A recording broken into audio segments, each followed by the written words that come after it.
Late this week, I caught up with Shadow Treasurer Angus Taylor and started by asking him whether the coalition genuinely is on the side of big business. Well, Ross, we're in favour of any business that does the right things by its customers, serves its customers well, serves Australians well, creates jobs and invests, takes risks. That's what business should do. And of course, the vast majority of businesses right across Australia, small and large, do exactly that.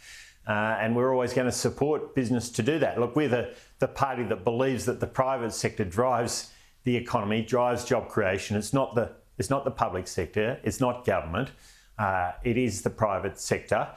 It is true that we've seen some big businesses not focus as much on their customers as perhaps they should have in the past and have done in the past. But the vast majority do, and we're always going to be supportive of that. We are the believers in private investment and the power of that for creating wealth and opportunity for all Australians. Do you think you get as much credit back from the business community as you should as a coalition, given the fact it used to be unions would support Labor and the business would back the coalition? Those lines on the business side at least seem to be blurred.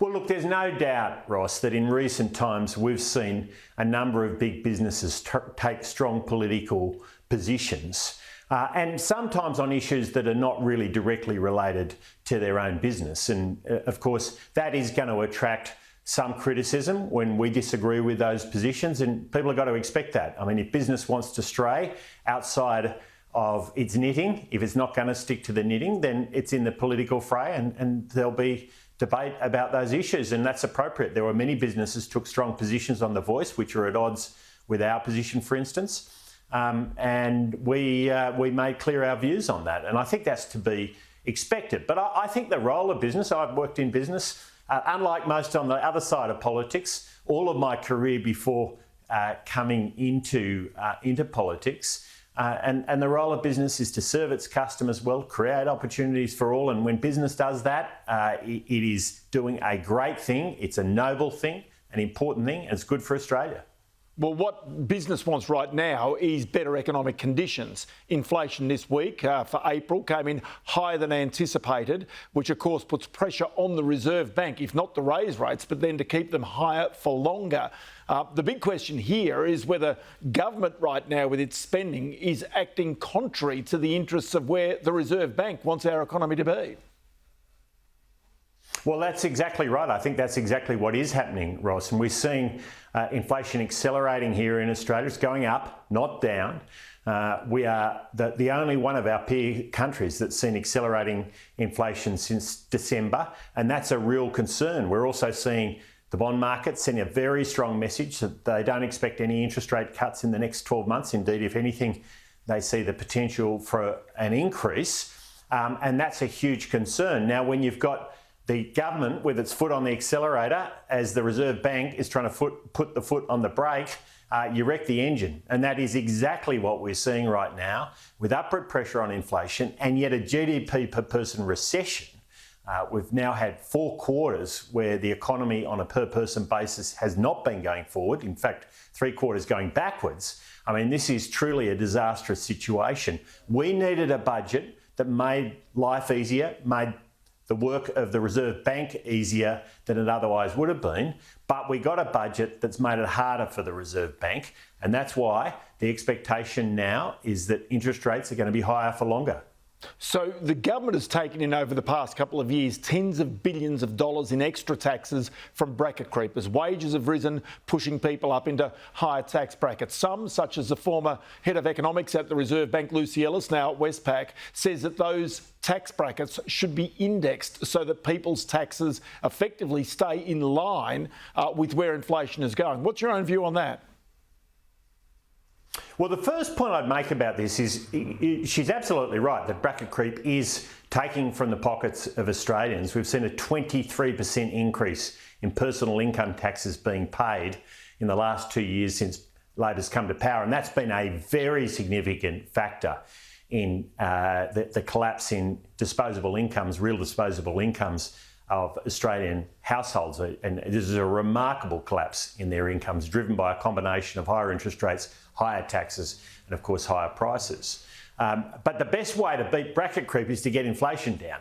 That's not the only way. We, of course, with the stage 3 tax cuts, propose flattening the tax rates as a powerful way to combat bracket creep. Labor's decided they don't like that. For the first time for decades, they've created a new tax bracket, and that's only going to make bracket creep worse. Lucy's right. There's a lot of ways that you can combat bracket creep, but the best way of all is to keep inflation down, Ross, and that has so many other byproduct benefits. There is so much pain being felt right across the board because of raging inflation, and we see now it's going up, not down. Do you sense that government and maybe even the coalition could be guilty of this as well? Sheets blame home to, say, supermarkets, for example, for rising prices, when in actual fact it's the rising tax take that is also taking a significant chunk out of Australian households' pockets. Well, I've been saying that for a long while. I've been saying there's three things that are really hurting Australian household budgets.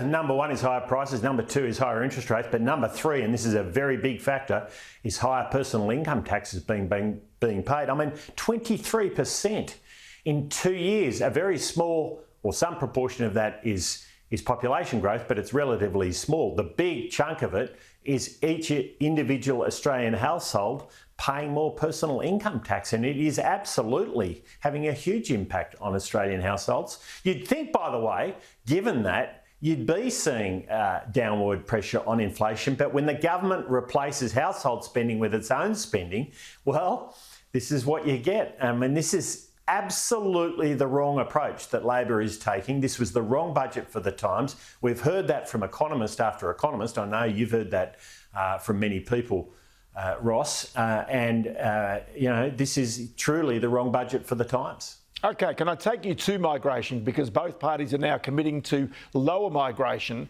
Is not the better way, along with lowering migration, to make certain that we actually get the right people with the right skills at the right time in this country, so that we actually build a young and growing population base with skills that can add something to this country for generations into the future? You're absolutely right, Ross. You're absolutely right. So we know when a young person comes to Australia in their late 20s or early 30s, they've been trained, they're willing to work and get out there and have a go, and they're going to spend the next 35 years building their way into this great new country for them. They are enormous contributors, and shifting the balance towards those kind of skilled immigrants is hugely important. In fact, Peter Dutton laid that out in his budget and reply speech. One area in particular where Labor has pushed back against immigration is the construction trades, and yet we know we have serious shortages in what's needed to build more homes to deal with that huge problem we've got where young Australians can't get into a home. So you're absolutely right, the mix does matter, but the absolute level matters too. And when you're getting to the point where in 2 years you're getting close to 1 million new Australians, as well as the natural population growth, I mean, you just haven't got a housing supply sector that can come even close to keeping up with that. So we've got to get the balance right. We do have to make sure we're getting enough houses built. We've got the right skilled immigrants coming into the country for the skill gaps we've got, as you rightly say. But we also can't cope with immigration rates like 530,000 in a year, which is what we've seen under Labor. It's just not something it's a number that's just too high, Ross. Before I let you go, I want to talk to you about one other issue, and that is a company called Northern Mining, controlled largely by Chinese interests, with the Foreign Investment Review Board now investigating just who owns those shares. Now, this week, I noticed that Nick Curtis, the chair, who has been vocal about the shareholding in that company, has been pushed out. This is a critical minerals miner that the government wants more of. Are you concerned that Chinese interests are using back doors to get access to Australian critical minerals? Well, we like foreign investment. It's important. It's been an important part of this country for a long, long time, Ross, but it must be in the national interest. And if it's not in the national interest, the job of FIRB is to say no. The job of the Treasurer and the government on the back of FIRB recommendations is to say no. Now, I don't have all the details of this case, I only read what is publicly available, but this is exactly the kind of case where FIRB should be really running the ruler over it and making sure the capital is in the national interest. And if it's not in the critical minerals area, of course, it's very sensitive. When it's not in the national interest, it shouldn't proceed. It's as simple as that. Angus Taylor, always good to have you in the program. Many thanks for your time today. Good on you, Ross. Good to be with you.